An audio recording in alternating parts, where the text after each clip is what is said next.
Welcome back to Timberborn. In this tutorial, we're going to be going over Iron Teeth. The previous two tutorials we were talking about folk tales, and in this one we're going to be going over Iron Teeth.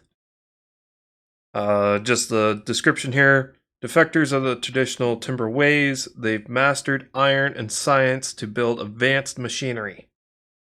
They achieve progress through ingenuity, efficiency, and disregard for the environment.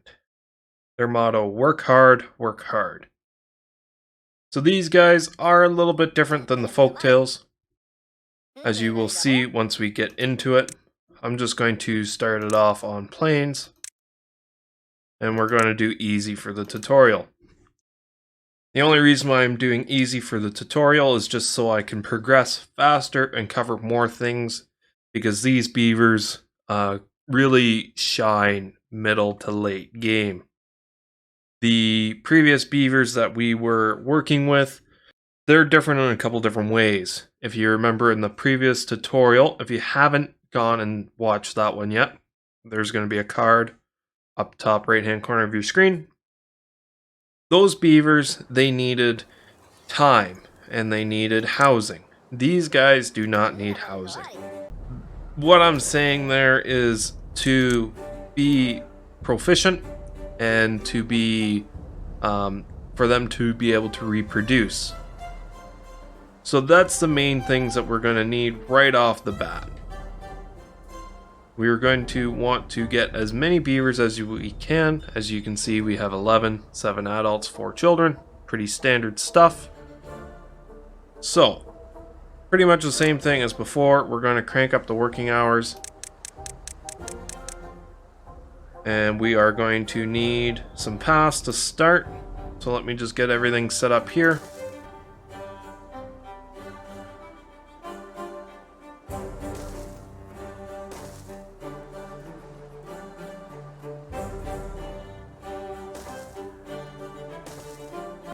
So, if we come up, now that I've got everything pretty much basically set up, and come down into the assign priorities, click very high, and click and drag the things that we want to be very high priorities. I want to get the lumber sorted. That's the only thing they can do right now. Then I want to prioritize those. I'm going to want to prioritize that and the water as well. So pretty much prioritizing everything. We click play here, start going through.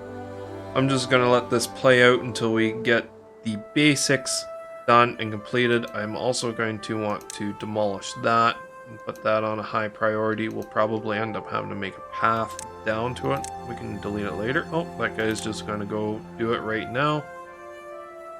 And we forgot to mark the tree cutting areas. Seems to be about on par for what I do. So now that we've got to this point, we can start building things. We've got some wood coming in. We're going to want to come into the breeding pod. Now what the breeding pods needs to run is water and berries. Now water and berries, we didn't need berries before. Berries were useless to us before. Now they are not. They are not useless. They're like one of the farthest things from being useless. So you're going to want a handful of these. Right off the start, you got to be careful, because if you come into a drought and you need to conserve your water and food, depending on what you're using for food, they are going to eat up your resources very quickly. So that's something you always got to bear in mind, is where your resources are going. I want to get a couple of these going fairly quickly. I'm also going to need to get someone into the science booth here as well. So once we get to this point, since we are going to need to stockpile berries and water and things, we're going to definitely want to get some water storage going.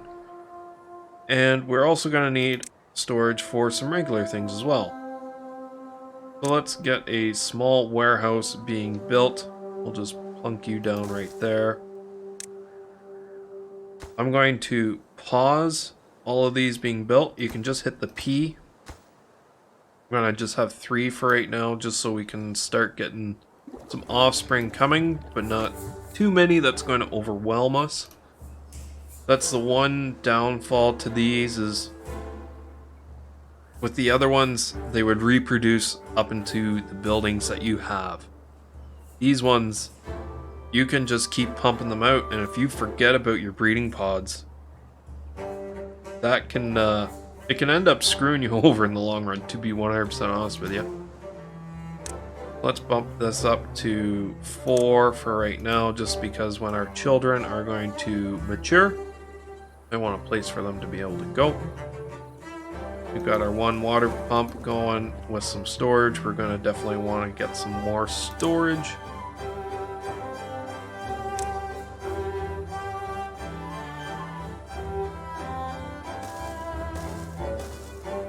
We're also going to want to get a farm, because we don't want people eating the berries that we need for our offspring. So let's find a good spot for our farmhouse here with as little wasted space as possible. Let's put our farm down here.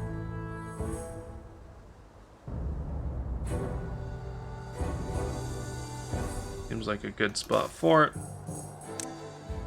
We're going to want to prioritize that as well. You know, just your basic stuff. So, I had a question from the previous episode from a subscriber. At least I hope it was a subscriber. Even if it wasn't. Question, I have answers. Got a separate clip I'm going to show you right here about that. So here we are on the last game save that you saw on Timberborn. I had a question brought up to my attention by Sidewalk Farmer in the last tutorial, and his question stated that he hasn't picked up the game yet and was wondering if I could expand more on the trenches, aka irrigation ditches. How wide will each one irrigate? How far apart would you need to make them if you had a large, flat, farmable area? Also, does their depth, 1 square deep versus 2 or 3, etc., affect their coverage area? Looking forward to it. The second part of the question that he asked is, how deep does it matter? Yes, it does matter. The depth always matters. So if we look over here, the depth matters to where, if the deeper the water is, the less the coverage area. If it's at the same level, like the water height, the further it goes. The deeper down it goes, so like let's say I left all these pumps on and the water level starts going down, but there's still water here, the coverage area will decrease. To the certain extent that it will decrease, I haven't been able to find the appropriate testing method for that yet. But on the plus side, the coverage area for 1 square, as you can see right here, I've got a water pump pumped in covering 1 square. We'll just turn him back on. The coverage area for that is pretty big. So if you were to make an irrigation trench, let me just slow time down a little bit here. We're looking at a 1, 2, 3, 4, 5, 6, 7, 8, 9, 10, 11, 12, 13, 14. At least 14 squares left to right of the irrigation trench that you would create. I honestly thought it wasn't going to be this big. When I put the hole in the ground right here, I was like, oh yeah, it'll probably come out to this path. It goes a lot wider than this path. So as long as you are playing on the 1 level, so that's all that really matters. When you do irrigation trenches, you only need to do pretty much 1 level down. If you go more than 1 level down, yes, they can hold more water, but once they get to the lower level, there is really no point, because your area will come back in a lot tighter. If you all keep it the same 1 level, it'll just be easier in the long run. Like, as you can see here, I did like a 2-step idea, and that was mainly just because I ran out of explosives at the time and didn't bother finishing it off. But irrigation trenches only need to be 1 deep. Kind of like how I did over here, I just blew out 1 run just to bring water over onto this side. So hopefully, Sidewalk Farmer, that has answered your questions, brought a little bit of light onto things, and we'll get back to the other part of the video here. And I hope that answers all the questions and concerns there. If you want me to do a little bit more digging, let me know down below in the comments. With that said, I'm just going to let this run its course for right now, and get back in when there's anything eventful pops up that needs to be mentioned. So here we are, a couple days later. We're on day 9 now. We have our lumber mill and our water wheel. We still got our 1 deep water pump. Got our forester running. He's starting to plant some trees and some blueberries, so we're gonna get going on that. We do have a house, or a barrack, waiting to be built. Got a couple of our breeding pods set up and going. Got another 3 more waiting to be built. We've already had 3 bursts. 3? No, 2. 2 bursts out of these already. I think it takes like 3 or 4 days for these to mature to be born. We're starting on our dam over here as well, just so we can block off some of our water. And we've got some crops in the ground as well, because if we can get nutrition 1, that will make them live longer. As far as I can remember, I'm pretty sure that's how that one works. Nutrition 1, life expectancy 30%. Yeah, so right off the bat, that's kind of what we want. Make our beavers live a little bit longer, because as you can see, we've got died of old age already. Definitely not what we want. These beavers, social life doesn't mean anything to them. You get no benefits for it. So you don't need to go out and start building campfires or anything like that to help improve their social life, to be able to get them to reproduce. Just something to keep in mind. All the other stats for everything else stays the same. I think they're all pretty much the same. Some of them could be a little bit different. All the nutrition's comfort gives you life expectancy and walking speed 5%, life expectancy 25%, and I am pretty sure we get that through buildings. Comfort, yeah. So if we can get them in some housing, let me click on you, click on my beaver. Yeah, so that'll also help our life expectancy as well, plus walking speed. So, as much as buildings aren't as important as other things, they can also add a pretty big boost to how long your beavers last. Of course, carrots is the easiest way to get that through nutrition, and they also provide food to save more berries for your young. We'll pause our gatherer flag right now just because there's not much going on for him, and he'll hop over into a builder just to help speed up the dam progress. The dam progress. We need some better dam progress. No pun intended. Alright, so once again, I'll see you when something else gets eventful.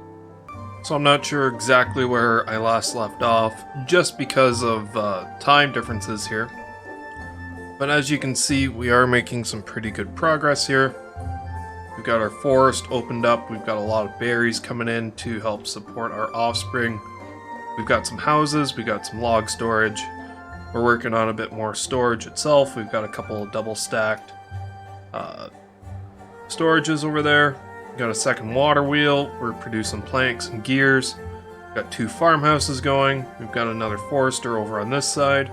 Started making paths underwater. If you didn't know you could do that, all you need is a set of stairs. Beavers can swim, just like in real life. Just wait here for one to actually cross over. It might take them a little while, but they do cross over. And they swim. They look pretty cute doing so as well. Gone through a couple of droughts. Right there you saw one. A couple of them come across. Got our hauling post set up as well, so that's good. Everything's ticking along pretty good.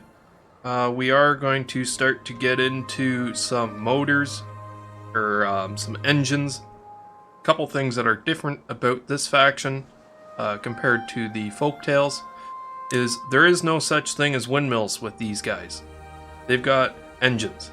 Engines take metal and gears and wood to make. They can produce 200 horsepower. We don't have metal yet, so I did make a path coming over to the scrap metal, the ruins over here. It's not quite in range for right now. So one thing that we could do is just move our district center from there, maybe over onto this side. That might work, as long as the houses and everything stay in range over here. We could also try to get to the ruins back on this side as well. If our district center might reach, might not. Easy enough to make a path and see, which we'll do that right now. So now that we've got a path there, we can click on the district center, and as you can see, the path runs out right about there. Depending on how much science we have, we can unlock the Scavenger Flag, which we will need in the long run anyways. If we turn this onto the path, as you can see, its range doesn't quite reach the spot that it would need to scavenge. We're kind of out of luck there. It was a good theory, but didn't pan out. So we will need to get another district, which means the district centers and the drop-off and distribution points, which are under labor. Distribution point, we'll just unlock that right now. We will need to get one of these in the future. Not sure exactly where I'm going to place it yet because it's not a super high priority. We also need to get the drop-off point as well. Once I progress a little bit further into that, I'll go over my steps on how to setting up another district properly. So, I'll see you then. So a couple things have changed since I last was recording. I've got another new farm set up over here with wheat. Mostly wheat, at least. Got some, I got the grits mill set up and a bakery as well. Lots more storage, a lot more homes. I've paused a couple of my breeding pods here. A couple more scientists set up. Another hauling post. A couple more logs. A couple more water pumps. You know, just progress that you need. As it sits right now, I'm not building anything currently, I think. I also got this dam set up over here as well, just to help block off some of this water in a drought. I know I am playing on easy right now, so the droughts aren't so bad. That's just for the sake of this tutorial. We did check to see we won't be able to make it to the scrap metal over there. I'm not sure. I think, yeah, that one's a lot smaller than the one over here. And also eventually I would like to create an irrigation ditch coming down and around the back and back out this side. So I want to set up my new district over here somewhere. Thankfully enough, we already have stairs coming up to this, so we can access this without having to build anything over here.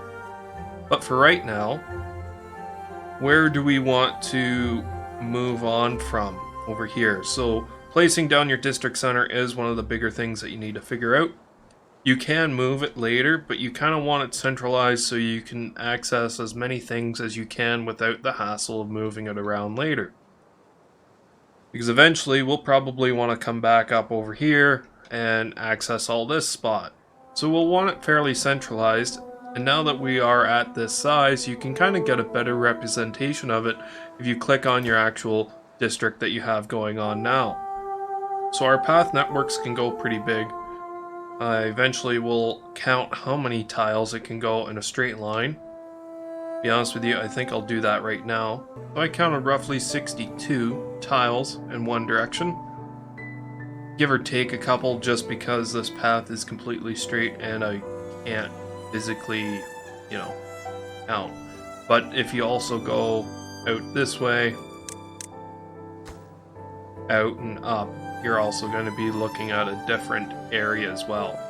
That's also not counting how far the path can reach. So even if I did, yeah, that test actually mean nothing because that path stopped going that way. So yeah, as you can see, but that's roughly about the length the path will go. You're looking at in between 60 and 70 tiles normally, or squares. So that gives you a rough idea at least. So anyways, after that cluster is done, I'm just going to skip through the night and get into the day and set up the district center. So setting up a district center, there's a few steps that you got to go into before migrating your population. First, you need to figure out where you want to place it.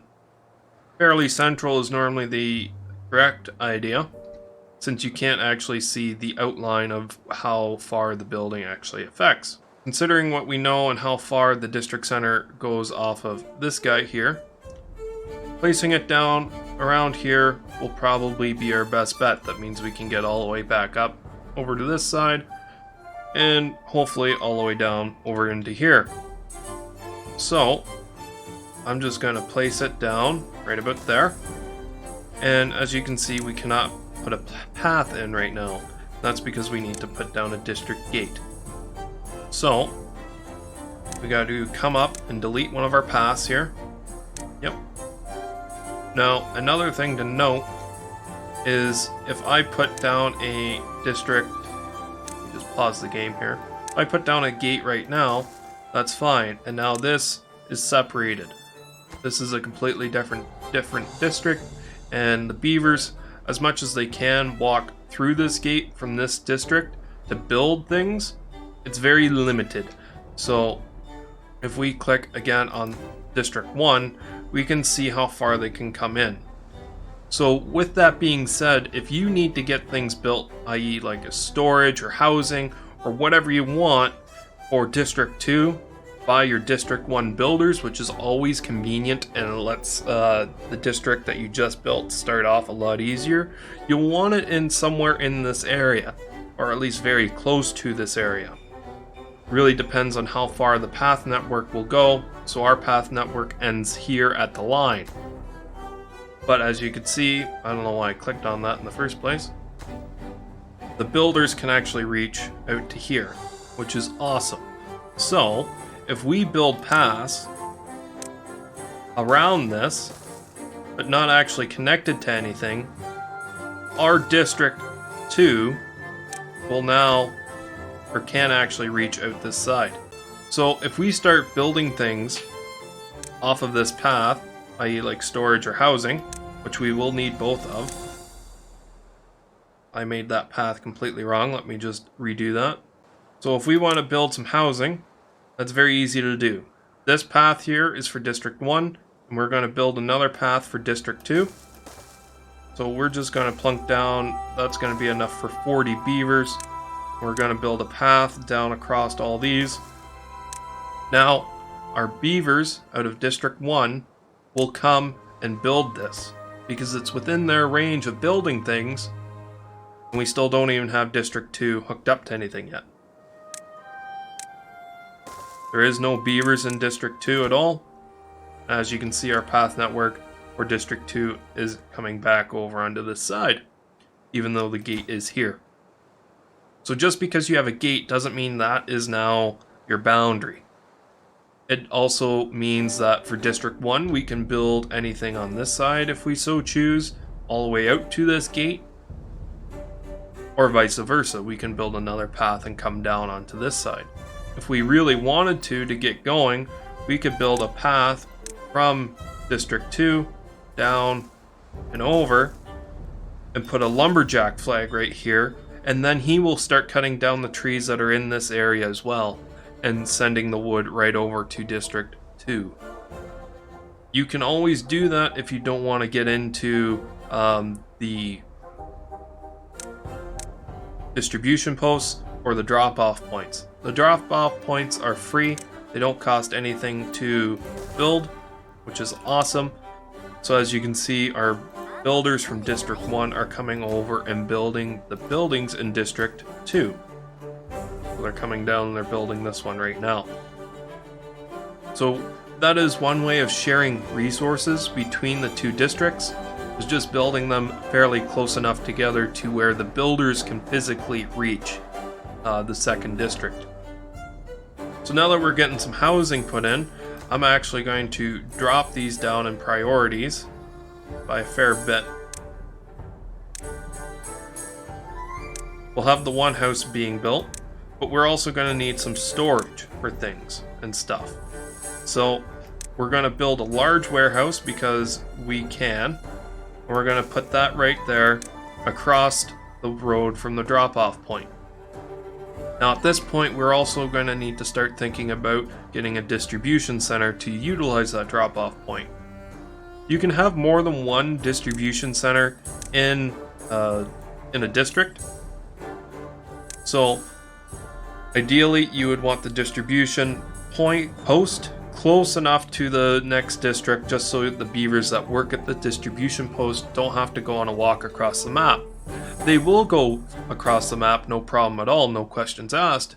But the problem is, if they leave that distribution post on a run at, let's say, now, time-wise, they might not get back to the distribution post until the morning, depending on how far the run is.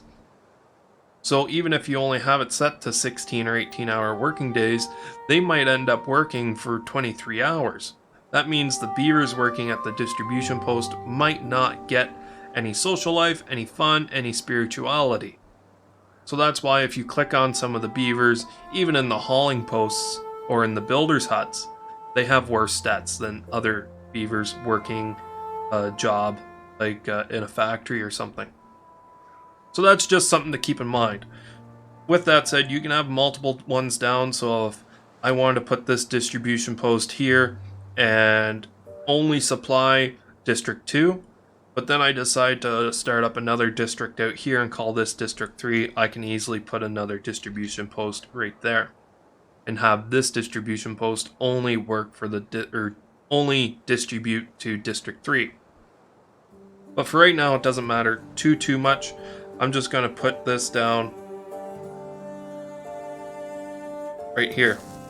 And the reason why I put it down right here is because then I can build another storage on either side. Vice versa, I could put a drop-off point down here.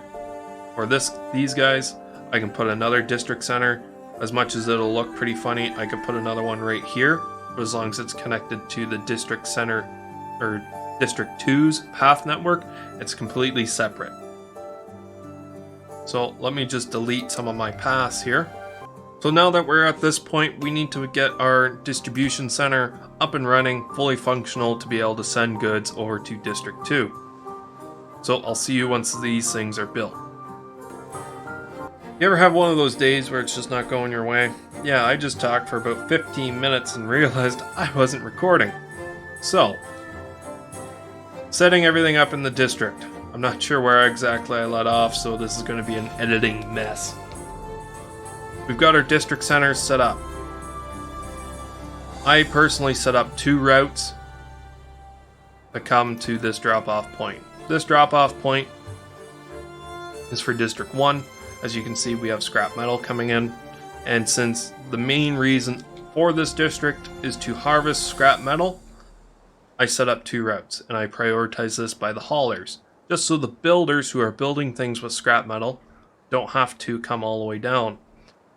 Also, I was able to get the shredder set up, and we are running low on our efficiency. We are underpowered for the network, so we can always build another water wheel or 2 to help sustain that.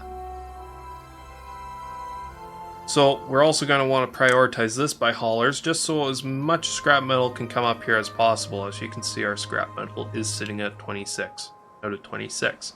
So we are getting scrap metal to the shredder, which is good.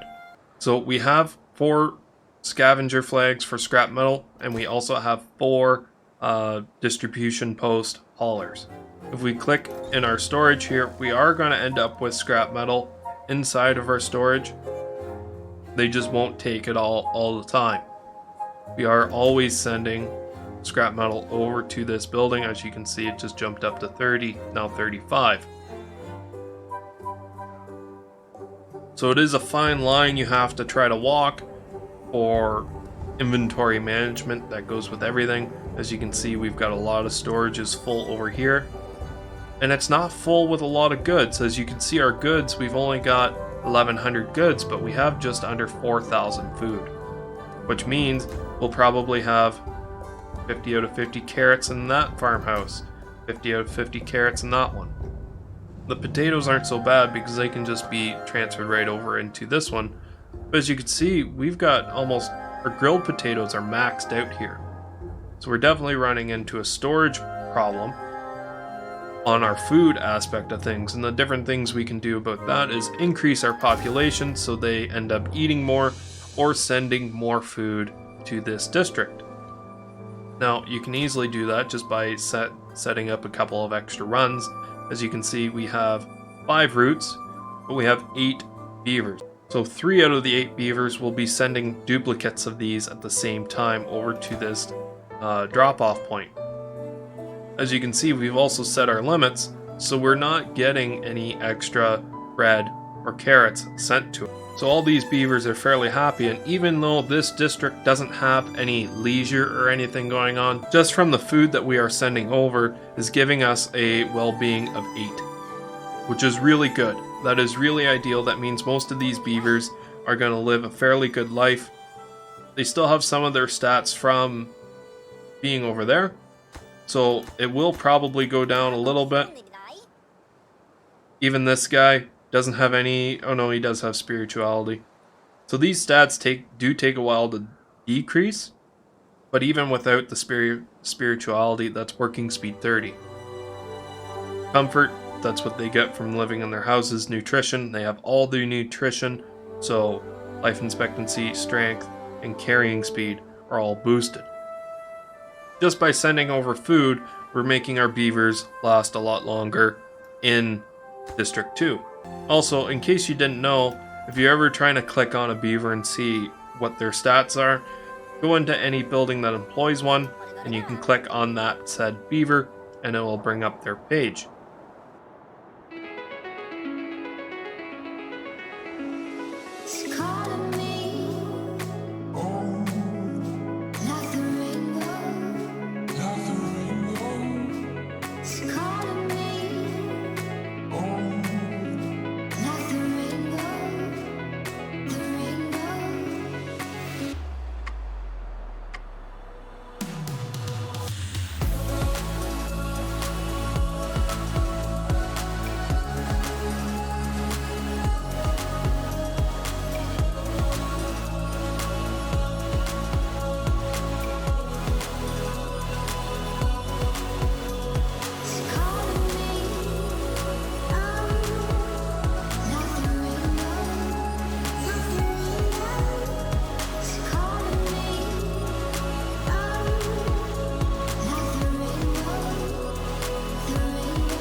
Hello and welcome back to Timberborn. You join me picking up where we left off from the previous tutorial.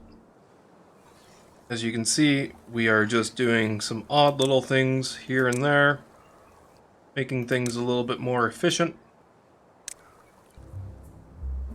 So from the last time we left off, I got the one explosives factory set up, printing press, and I'm getting another explosive factory put up into here.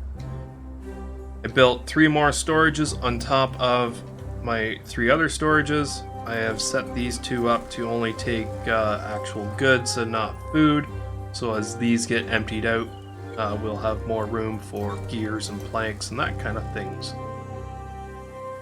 We are getting some metal made, so I am sending some metal blocks back over into this district over here.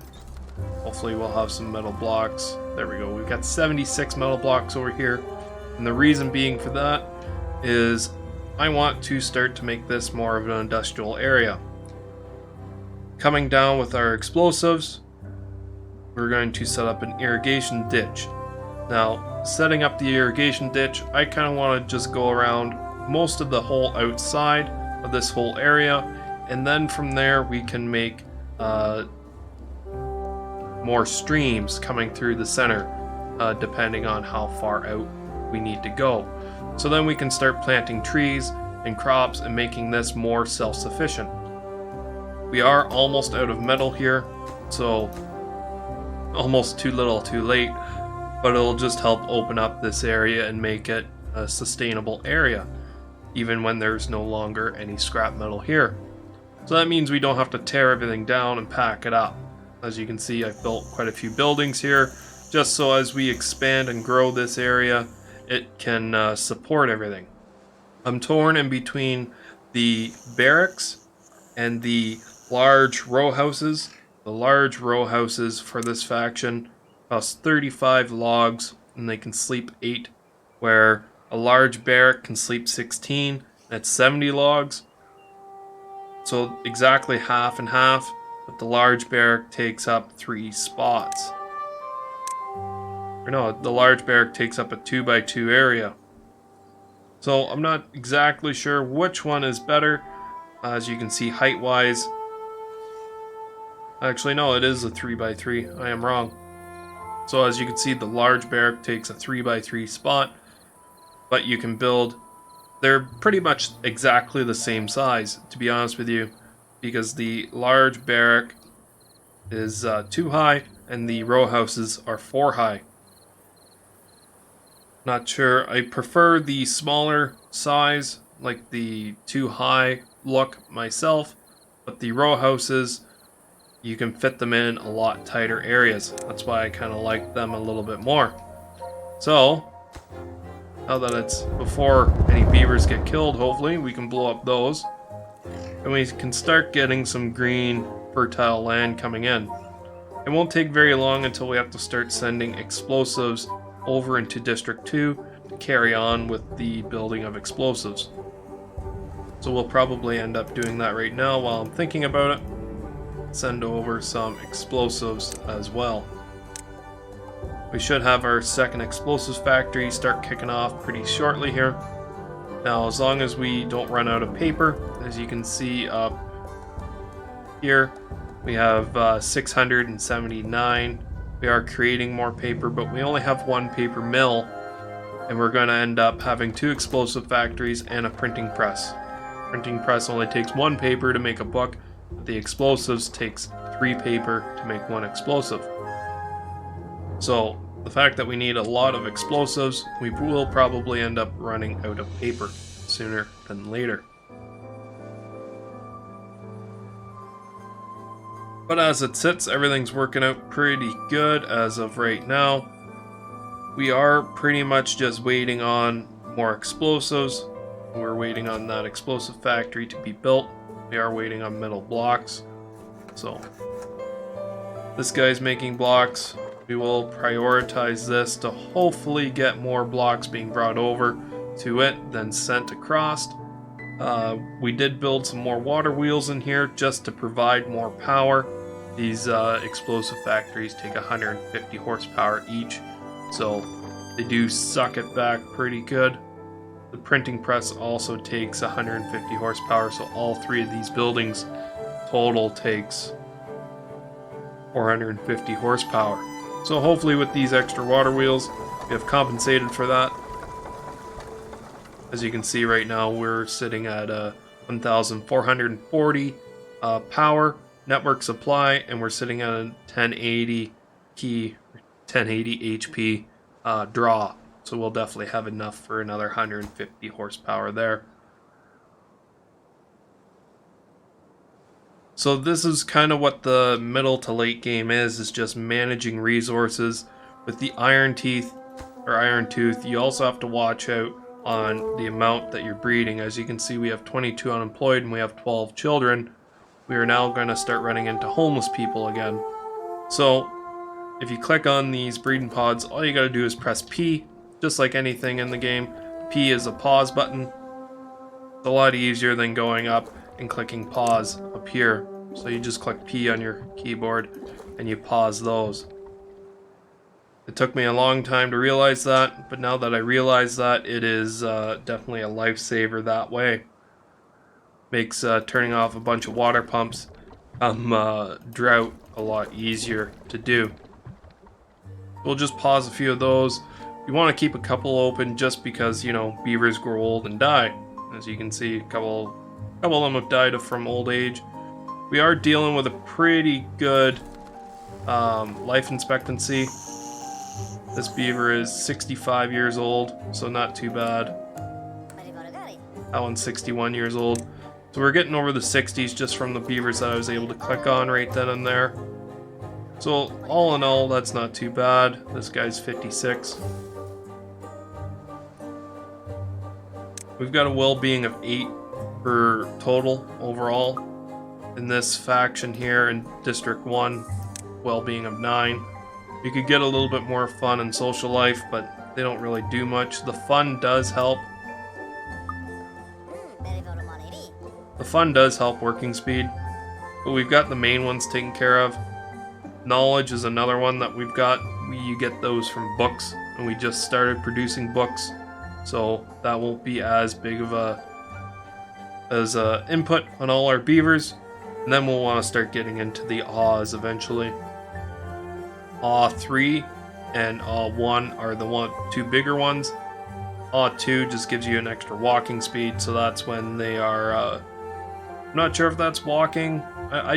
Walking speed and working speed, I think, is when they're carrying something. That's what working speed is. But I'm not 100% sure. If you know, let me know down below in the comments. With that said, we are going to continue making explosives. We are continually getting explosives brought over into District 2 now as well, I hope. Not quite yet. Could just be that our beavers are currently building, or using them to build with, so.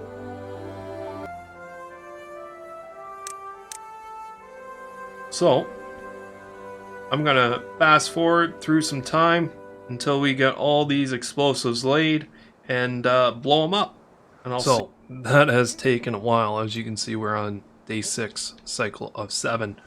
And we are getting the final explosive put in. I had to rip up the path that was connecting these. So, we gotta get this blown up and get a path put in here with a block. He is almost done. He is now done. So, time to let the party go. Fire in the hole!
Almost there.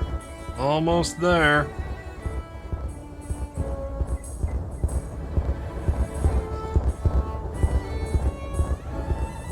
There it is. Final one. Also, if anyone's wondering how you hide your HUD, it's Control H. So, now that we've got that done, walk that path down. And the water is coming. As you can see, almost everything is now green, which is awesome. We will only need to put in a small one to get that center section green by the looks of it.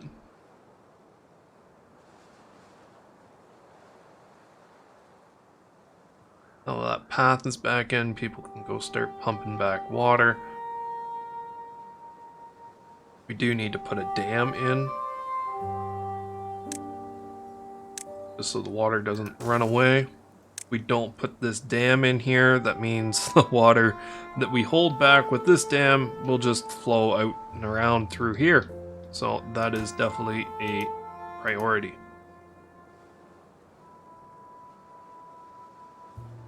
So that is that's an irrigation ditch. You only have to go down one to irrigate land around you. So now we can make a farm, we can make an industrial area. We could probably make the industrial area up here still with some motors and some storage, and make this like a farmable area. So then we can stop getting crops sent over from District 1 to District 2. As you can see, I built some log storages here, a multi-level complex there, and I've also started making some more log storage over here and some normal storage as well.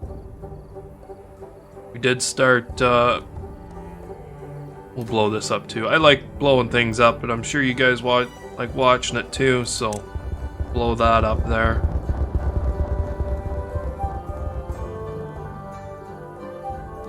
Eventually, I want to expand down this way and down that way, so as long as we can get water flowing in those directions, we're doing a pretty good. Let's put a path in there as well, just to connect those two things together. And in case if we ever do decide to connect this back to anything, I am going to put a dam right there as well, just so the water can stay at an appropriate height as well. Putting dams like that, is it super ideal? No, it does stop the flow of water coming this way, but once again, water flows over the top of the dam, so it's more of like a stop loss with investing type thing. In case the water does get too low, it won't come out and it will hold water back onto this area over here. Just like we did down here, right? With our little reservoir pool area, we put a dam in here. So even if we do continue to suck water out of here, this level will stay the same. Just with evaporation, it'll eventually drain down. Playing on easy, you don't really have to worry about evaporation too much, just because the dry seasons don't last super long. So that is doing good. Now that we've got all this green area and we know what we have to play with, we can then start setting up our farm, delete all these building paths, and just create our normal path network that we want.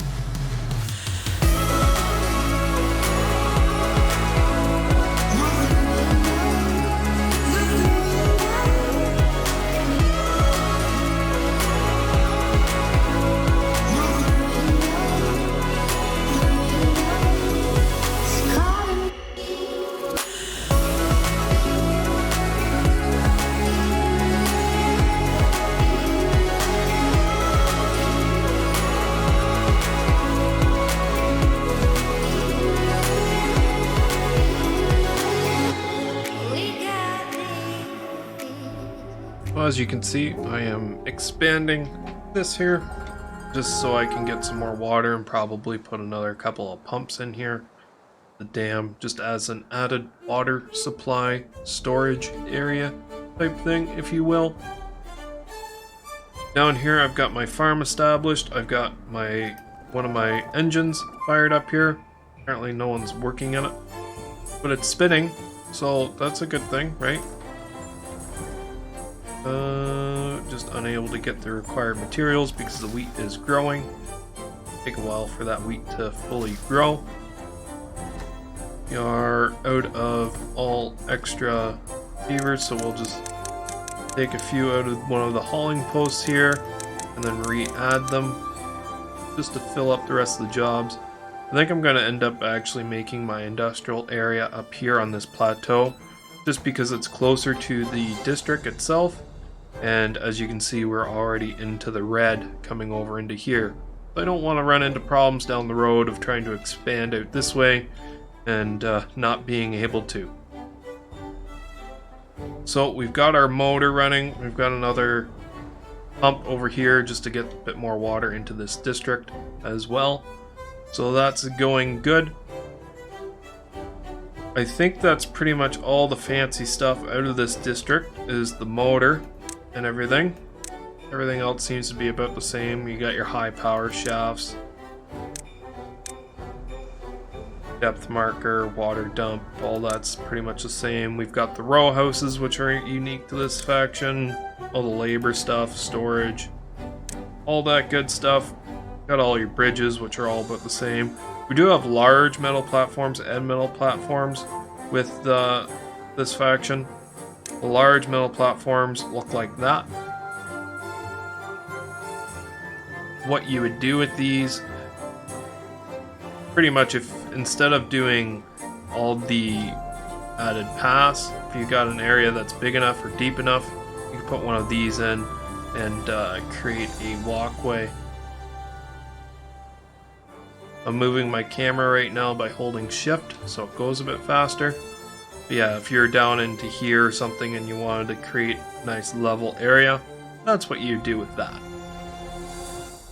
Then you'd have your metal platforms, which are one lower and also a smaller platform as well.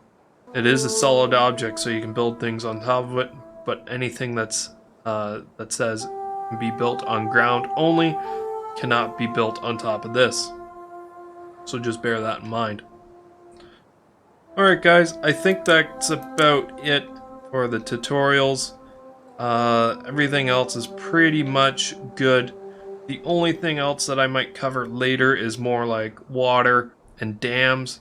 I'm not really on a map that's great for a dam, other than maybe up here somewhere. But the problem is with that is you're flooding everything down here more so.